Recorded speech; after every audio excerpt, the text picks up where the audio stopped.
No primeiro texto que nós ouvimos nesta manhã, leitura feita pela Priscila, no texto de João, há uma belíssima expressão que sempre fala ao nosso coração.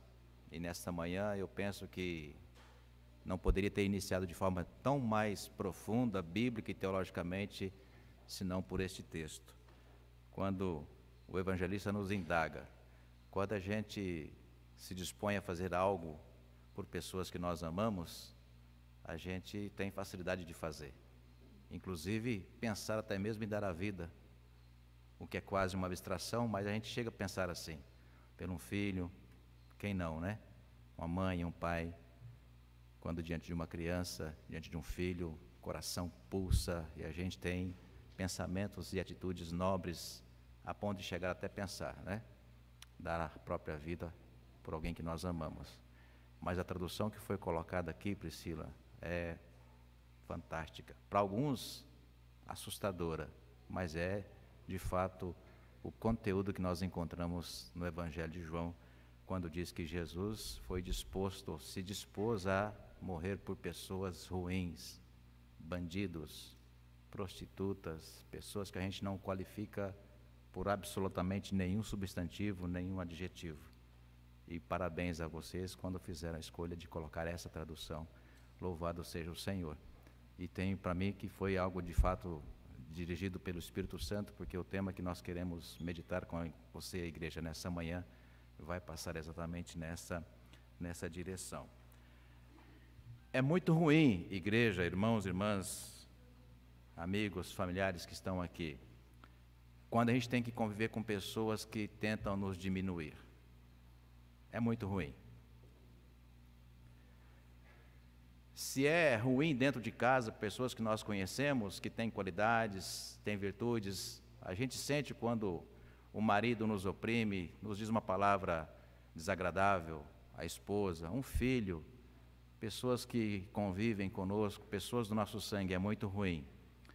E é muito ruim também quando a gente, no ambiente de trabalho, na sociedade, a gente tem que administrar psicologicamente e emocionalmente o fato de alguém se sobrepor, né, a nós, com palavras, com ações, com olhares.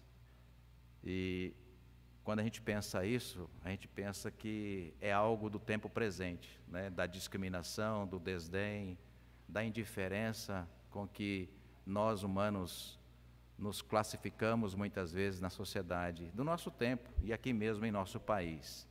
Mas essa é uma característica humana. A descrição bíblica do capítulo 1 de Gênesis, primeiro, capítulo 2, mesmo no Éden, relatado ali como ainda um estado completo de comunhão entre Deus e o ser humano. Na descrição bíblica de Adão e Eva, simbolizando ainda uma humanidade em perfeita comunhão com Deus, sem ter conhecido o pecado. Até no Éden a gente vê o ego do ser humano elevado. Foi exatamente o ego, a vontade de ser maior do que de fato Deus tem proposto para nós, que levou o ser humano a conhecer o pecado. Maldito o ego que nos faz sempre o que nós somos, humanos. E eu vou começar, antes mesmo de ler o texto bíblico, apresentando para vocês dois textos. Um livreto que você lê em uma sentada, do Tim Keller, pastor presbiteriano norte-americano, e o título é Ego Transformado. Se você jogar no Google, você vai encontrar várias resenhas, resumos dessa obra brilhante. Leitura obrigatória, irmãos e irmãs. Alguns alunos da faculdade têm isso como uma referência. E do grande C.S. Lewis, né, O Peso da Glória. O Peso da Glória.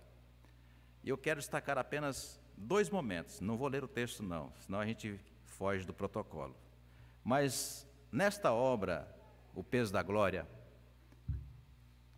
C.S. Lewis faz uma diferença entre glória e fama.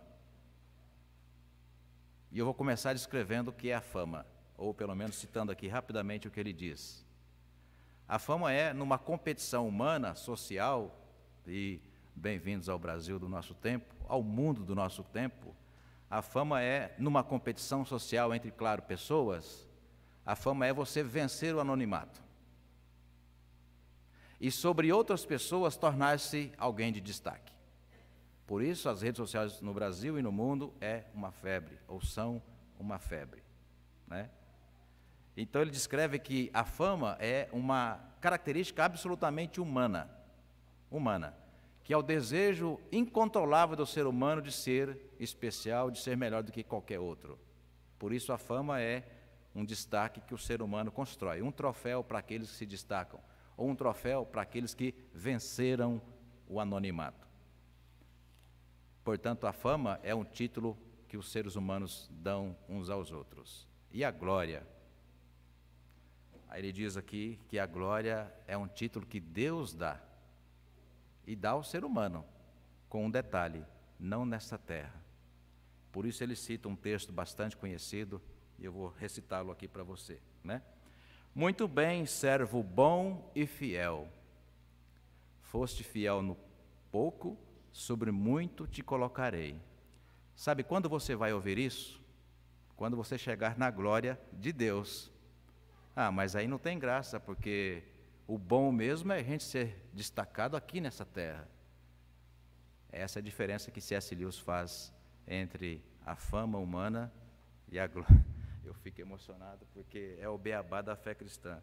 Entre a fama humana e a glória de Deus. Por isso, Deus foi capaz de fazer isso.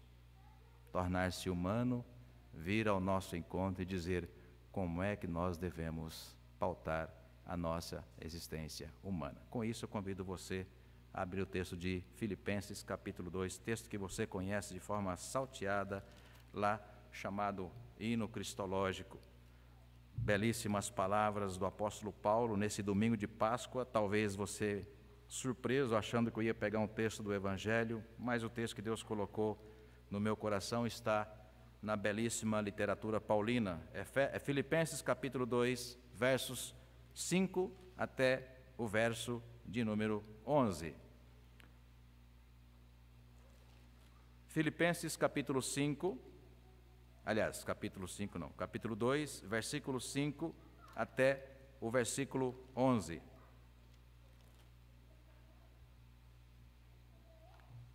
Você encontrou? Amém? Verso 5. Preste atenção, igreja. Tende em vós o mesmo sentimento que houve também em Cristo Jesus. Eu vou repetir. Tende em vós, igreja, o mesmo sentimento que houve em Cristo Jesus. Qual foi o sentimento que houve em Cristo Jesus que a gente deve ter e imitá-lo? Pois ele, subsistindo em forma de Deus, não julgou como usurpação o ser igual a Deus. Ao contrário disso, a si mesmo se esvaziou, assumiu a forma de servo, tornou-se em semelhança de ser humano e reconhecido em figura humana. A si mesmo se humilhou, tornando-se obediente até a morte e morte de cruz. Pelo que também Deus o exaltou sobremaneira e lhe deu o nome que está acima de todo nome, para que ao nome de Jesus se dobre todo joelho, nos céus, na terra e debaixo da terra, e toda língua confesse que Jesus Cristo é Senhor, para o quê? A glória de Deus Pai. Feche seus olhos, vamos orar.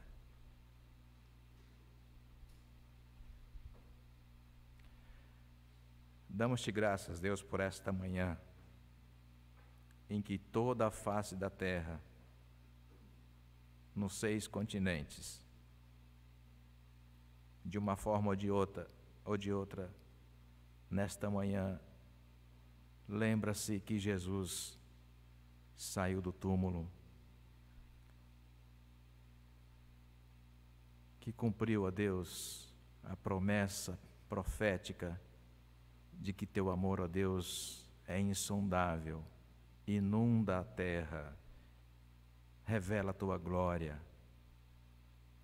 O teu amor nos constrange, Deus, e o teu Espírito Santo nos convence de que devemos, Senhor, a cada dia seguir nesta promessa, nesta graça neste sentimento de autoesvaziamento, reconhecendo, ó Pai, que isto é o Teu propósito para cada um de nós. Obrigado, ó Pai, porque nesta manhã podemos, neste país, neste estado, nesta cidade, neste bairro, nesta rua, celebrar que Cristo vive. Ele é nosso Senhor. Obrigado, Pai, por tão grande e generosa salvação que em Cristo nos alcançou. Oramos, Senhor, agradecidos em nome de Jesus. Amém. A humanidade de Deus e a divindade humana. Esse é o tema que eu quero rapidamente refletir com você. Eu vou repetir se você quiser anotar. A humanidade de Deus e a divindade humana. Para isso, ao lado do texto de Filipenses, se você já quiser observar no versículo de número 6, que está aí na sua Bíblia, né? Paulo usa uma construção na linguagem que nós podemos conhecer com clareza. Paulo faz um trocadilho para a gente compreender na nossa própria língua, agora traduzido do grego para o português, que Paulo diz assim sobre Jesus. Não há dúvidas, 1 João, aliás, o Evangelho de João, no capítulo 1, que o Verbo, que é a palavra de Deus, era Deus, estava junto do Pai na sua glória. E esse Verbo torna-se carne e habita entre nós. E habitar aqui em figura humana. Paulo usa essa expressão, traduzindo numa outra linguagem, no verso 6, e diz que Jesus, sendo Deus, abre mão dessa glória divina e decide tornar-se humano. E aqui, mais do que um humano, porque quando você traduz do grego a palavra servo é escravo, doulos. Ou seja, na mesma expressão ele coloca um humano que é capaz de se humilhar. Portanto, é um humano que não se encanta com essa fama que o ser humano dá vida para tê-la. Então Paulo nesse verso 6 apenas já nos dá a direção do que ele está construindo como aquilo que deve ser experimentado por nós, humanos, sobretudo pela própria igreja, por nós cristãos e cristãs.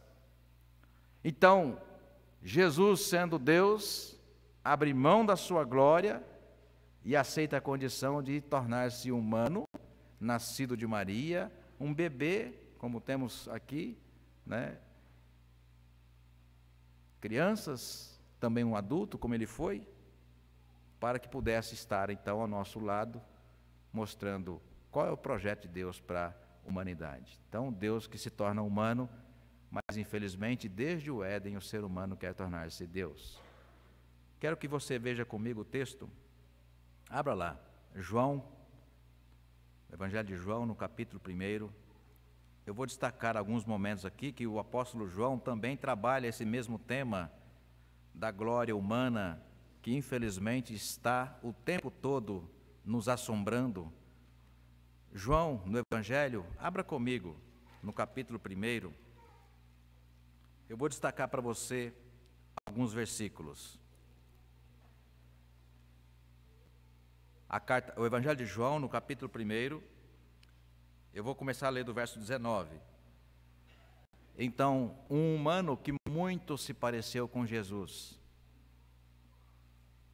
um grande enviado de Deus, na verdade, fisicamente falando, primo de Jesus, João, filho de Isabel. Este foi o testemunho de João quando os judeus lhe enviaram de Jerusalém sacerdotes e levitas para lhes perguntarem: quem és tu? Perguntando para João.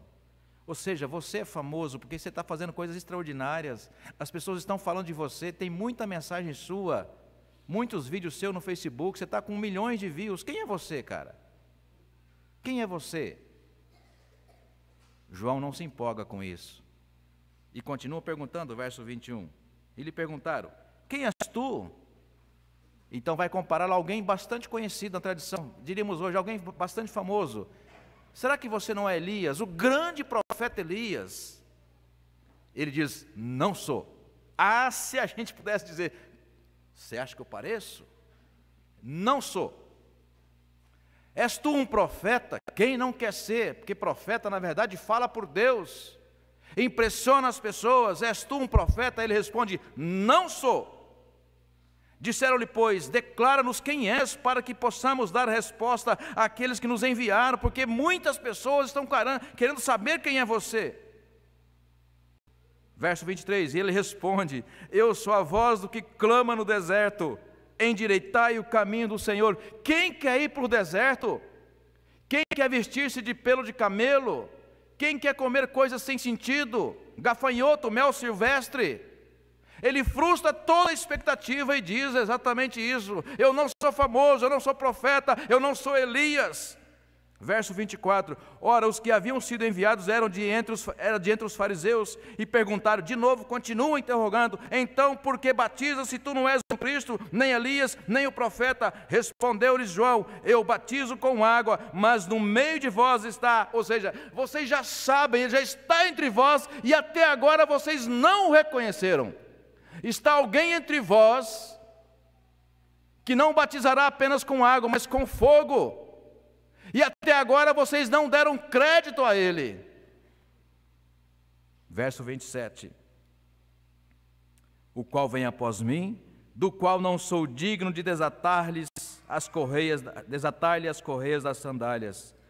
Estas coisas se passaram em Betânia, do outro lado do Jordão, onde João estava batizando. Vou terminar no 27. No dia seguinte, viu João a Jesus que vinha para ele e disse, eis o Cordeiro de Deus que tira o pecado do mundo. Ainda em João, capítulo 3, verso 30. Esse versículo foi musicado, irmãos e irmãs, e virou uma canção nacional. Que ele cresça. Quem não conhece, né? Verso 30, João 3, verso 30. Convém que ele cresça e que eu diminua. Continua comigo, capítulo 5 de João, aí mesmo, capítulo 5, vou destacar para você, verso 41 e verso 44. Jesus dizendo para os seus discípulos, e os treinando, e os preparando para serem os seus sucessores, eu não aceito glória que vem dos homens, portanto eu não me encanto com essa fama que vocês lutam, e fazem de tudo horrores para conquistarem. Verso 41. Eu não aceito glória que vem dos homens. 44. Como podeis crer, vós, os que aceitais glórias uns dos outros, e contudo não procurais a glória que vem do nosso Deus único? Portanto, irmãos e irmãs, poderíamos aqui passar durante horas, encontrando no Antigo e Novo Testamentos todas as referências que mostram o quanto o ser humano, o tempo todo, desde o Éden, deseja ser grande. E numa linguagem teológica, não há outra expressão senão utilizar a expressão divindade como o topo a ser conquistado. Tanto que esta foi a promessa feita, ludibriando a Adão e Eva, que se eles comessem do fruto, eles seriam iguais a Deus. E nós queremos o tempo todo glória humana, mesmo na igreja, pastores, líderes, ministros de louvor, queremos glória. E de fato a glória que Deus promete, porque Paulo em 1 Coríntios 15, falando de ressurreição, diz que no último dia nós seremos glorificados. Mas será mesmo que nós estamos buscando esta glória? Porque a glória que vem de Deus não é para esta terra. Mas irmãos e irmãs, nessa manhã o desafio que nós temos pela frente para celebrar a Páscoa é exatamente o desafio de voltar ao texto bíblico originário e começar a perceber o que de fato é ser cristão. O que de fato é fazer parte desse coro celestial na terra, de forma ainda simbólica, representado pelo corpo de Cristo. E por isso o desafio para nós essa manhã é perceber que o projeto de Deus para nós é imitar a Jesus. Por isso Paulo começa dizendo, né, tende em vós um semelhante sentimento que houve em Cristo Jesus. Quando a gente começa a perceber, por exemplo, alguns textos bíblicos Já logo no capítulo 11 de Gênesis, você vê os seres humanos querendo construir uma torre, chamada Torre de Babel, para deixar os seus nomes registrados na história. Por exemplo, se a gente perguntar a uma criança de 10 anos de idade, quem é Herodes? Talvez, dependendo do grau de estudo que tiver, até saiba, surpreendentemente, dizer algumas palavras, quem é Herodes. Mas pergunte à mesma criança quem é Jesus. Herodes ficou conhecido naquela ocasião porque queria ser grande. Nada diferente para o ser humano. As construções, as ações históricas, a perseguição da religião, e Deus constrói algumas ironias que à noite nós queremos também compartilhar com a igreja, que ficaram registradas na história. Quem é Herodes? Não sabemos. Quem é Jesus? Vive e reina. Jesus, nascido de Maria, de um casamento estranho, a mulher engravida sem ter relação com seu noivo, o noivo tenta fugir de casa, o anjo aparece a ele e volta porque ele tem um propósito, nasce Jesus. Depois, na fase adulta, começam a dizer que ele é o Filho de Deus. Os judeus se escandalizam. Os gregos dizem, isso é coisa absurda, como é que uma mulher pode ter um filho sem ter engravidado, ou sem ter tido relação com um homem? Depois, os gregos ainda continuam insistindo, como é que pode alguém que diz o Filho de Deus, portanto o maioral, agora morre numa cruz e agora ressuscita? Vocês estão de brincadeira? Vocês estão de brincadeira? Pois é assim que Deus age. Aquela história que tinha para terminar na cruz, chegou até hoje, e o povo em toda a face da terra, 7 bilhões e meio de seres humanos conhecem o nome de Jesus. Amém? Algumas coisas desse texto que nos chamam a atenção, para a gente terminar, essa brevíssima reflexão. No versículo 7 você encontra a expressão, a si mesmo se esvaziou, assumindo a forma de servo, tornando-se em semelhança de homens e reconhecido em figura humana. O primeiro sentido que a gente encontra aqui, irmãos, na humanidade de Jesus, é um amor incondicional no texto que a Priscila leu. Um amor incondicional é aquele que não coloca nenhum tipo de exigência. E mesmo esse amor incondicional, chamado de agape em grego, é possível que a gente tenha algum tipo de disposição, Diego, para desenvolvê-lo. Numa relação familiar, amor entre pai e mãe, marido e mulher, filhos, pessoas que nós desenvolvemos ao longo do tempo da convivência, simpatia, alegria, respeito, comunhão, histórias bonitas. E quando alguém do nosso ciclo familiar comete um erro ou mesmo nos agride, é em nome de toda aquela história construída de amor, de alegria, de convivência, que de alguma forma nos inspira a perdoar, a continuar amando alguém. Mas esse amor não serve para a gente entender o versículo 7, porque o versículo 7 não diz que Jesus amou apenas as pessoas, poderíamos pensar, da Santíssima Trindade, Pai, Filho e Espírito Santo. Quando a gente vai ler os evangelhos, a gente descobre que o amor de Jesus é incondicional, é agape, é divino, porque a palavra agape significa um amor divino. O ser humano não tem esse amor. Amor humano, já falamos aqui em janeiro, é eros e filéu. Eros é amor de desejo, de relacionamento entre um homem e uma mulher. E filia de companheirismo. Mas o grego buscou uma palavra específica para descrever o amor divino. O amor divino é um amor literalmente incondicional. Um Deus que é capaz de amar pessoas que a gente jamais amaria. E citando de novo Tim Keller, frase que já citei recente para vocês, se não citei, agora vou citá-lo. Se já citei, pela segunda vez. Deus tem mania de amar as pessoas, Selma, que nós habitualmente odiamos. É esse cara que disse isso. Deus tem mania de amar as pessoas que nós habitualmente odiamos. Esse é o amor incondicional de Deus, que é capaz de, sendo Deus, sair da sua glória, torna-se humano, contrariando toda a lógica humana, toda a expectativa humana, todos os anseios humanos. Deus contraria tudo isso e prova o seu absoluto e incondicional amor por nós.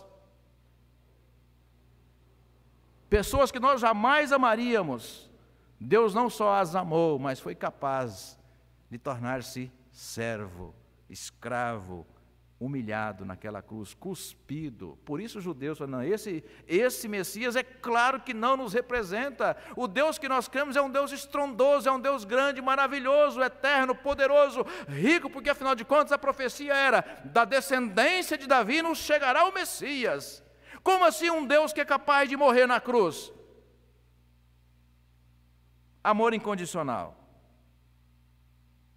Num segundo momento, Deus se esvazia dessa glória, dá uma rasteira na nossa perspectiva humana e mostra que a verdadeira glória é amar o outro, mesmo que o outro te agrida, te diminua. Por isso, João, aqui, de alguma forma, torna-se para nós também uma grande referência, o João, que é o texto que nós lemos, porque João não é divino, mas é capaz de amar de forma divina. Não cede a essa expectativa humana. És tu um profeta? És tu Elias? Você porventura não está mais famoso do que Jesus? Ele fala assim, não. Deste não tenho sequer a honra de prostrado me ajoelhar e amarrar as correias das suas sandálias. Humano. Por isso, irmãos e irmãs, nessa manhã, para terminar, o grande desafio para nós não é simplesmente celebrar a Páscoa, que é o fundamento básico, absoluto da nossa fé, a fé cristã em todo o mundo. Mas é, quem sabe, tomar para nós individualmente o desafio que Paulo nos coloca no seu texto maravilhoso. Tende em vós o mesmo sentimento que houve em Cristo Jesus. Um Deus que é capaz de sair da sua glória, passar por tudo que passou, assumindo a forma de servo e mostrando que o que importa nesta humanidade, irmãos e irmãs, é a gente viver em função do amor. Viver em função do ego, das vontades, faz com que a gente, muitas vezes, tenha que, por exemplo, de novo, para a terceira e última vez, citando o texto do Tim Keller, a gente, para ter a nossa autoestima elevada, ele coloca aqui que até meados do século XX, 1950 aproximadamente, muito antes de surgir tecnologia da informação, o TI, as redes sociais, por exemplo, a autoestima era tida a meados do século XX, a autoestima era tida como algo prejudicial, porque de alguma forma era a elevação do eu pessoal, de alguém tornar-se forte, corajoso, destemido, famoso. E o que é curioso é que em pleno século XXI é exatamente o contrário. Por isso existem tantos psicólogos, tantos coachings, psicanalistas, psiquiatras, porque o ser humano vive em função da sua autoestima. E a igreja muitas vezes entrou nisso. Jesus virando um coaching, o evangelho, a graça, tudo para a potencialização das vontades humanas. Por isso eu vou terminar aqui nessa manhã, o desafio é exatamente o contrário, que ele cresça e nós nos diminuamos. E para isso precisamos seguir o conselho do apóstolo Paulo, ter em nós o mesmo sentimento que houve em Cristo Jesus, ser capaz de nos diminuir, de nos tornar humanos de verdade e não divinos. Que Deus assim, irmãos e irmãs, em nome de Jesus, nos abençoe.